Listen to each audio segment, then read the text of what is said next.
Congressman Bob Good has represented Virginia's 5th Congressional District in the 118th U.S. Congress since January 2021.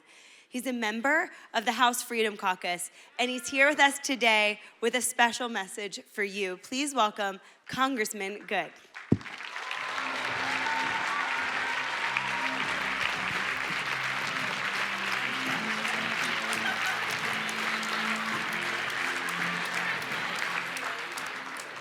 Well, good morning, almost good afternoon. Thank you for being here for the purpose that is the greatest cause that we can gather together, the greatest political issue, the greatest cultural issue, the issue of life. Thank you for being the pro-life generation. I can't tell you how exciting it is to see so many young people, college students, high school students, standing up again for the most important issue of our time. I grew up during the time of the Roe v. Wade decision when I first started to cut my political teeth just as a little kid and to get involved in issues and to follow issues. It was shortly after Roe v. Wade. And Roe v. Wade was the only decision in the history of our country that literally cost 60 million lives. Literally 60 million lives. There was no more momentous, monumental decision than a year and a half ago, the Dobbs decision, that finally, mercifully overturned that heinous decision that was Roe v. Wade. And it said that there is no longer a constitutional right to an abortion, but instead the people's representatives, your representatives, now had the responsibility to legislate or to make the laws as it applies to abortion. How many have heard, by the way, since the Dobbs decision a year and a half ago, that it was turned back to the states? How many have heard that? You heard it was turned back to the states. You know, that's only partially true. And some of that is trumpeted by those at the federal level who no longer want the responsibility now that the Supreme Court has given it to the people's representatives, which includes the state legislatures, but it also includes the federal legislatures.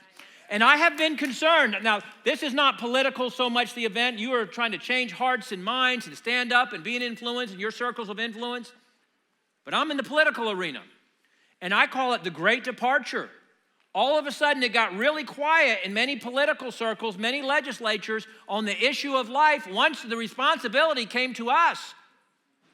And I felt somewhat lonely and somewhat quiet in Washington, D.C., where we don't talk about this issue politically as much as we used to. I was a co-sponsor of the Life at Conception Act in 2022 and in 2023, during the time when the Dobbs decision came out. Because I would submit that we should not be in the business of negotiating the timeline of abortion, but we ought to stand up for life from conception unashamedly, unapologetically.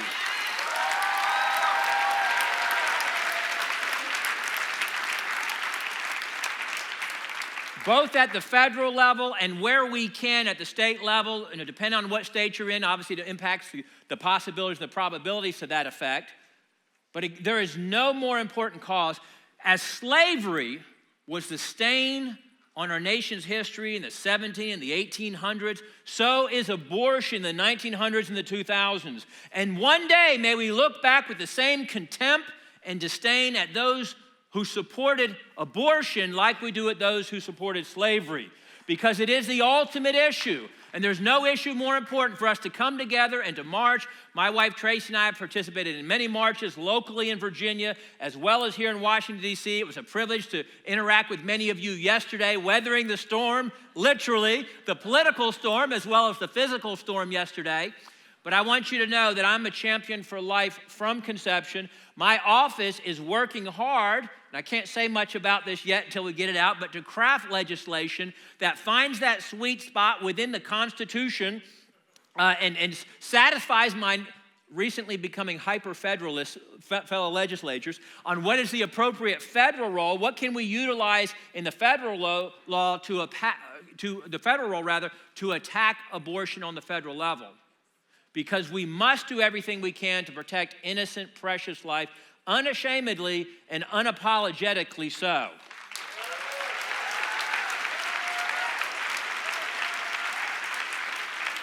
And we all have a role to play. We all have a role to play. And you as citizens, as voters, as constituents, you need to hold your representatives accountable.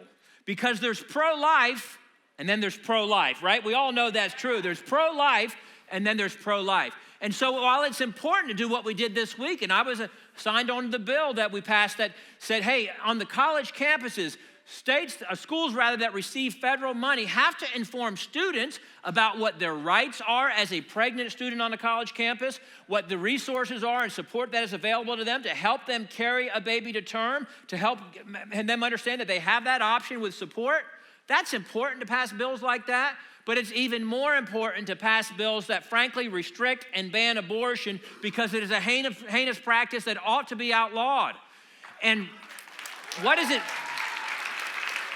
say about a culture?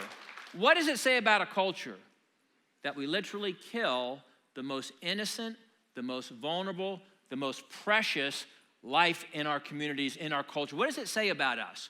So may we be unashamedly, unapologetically pro-life from conception. May we work and fight to elect people who hold that view. May we work and fight to influence those who represent us to be strong and uncompromising on life. Thank you so much for being here today. God bless you.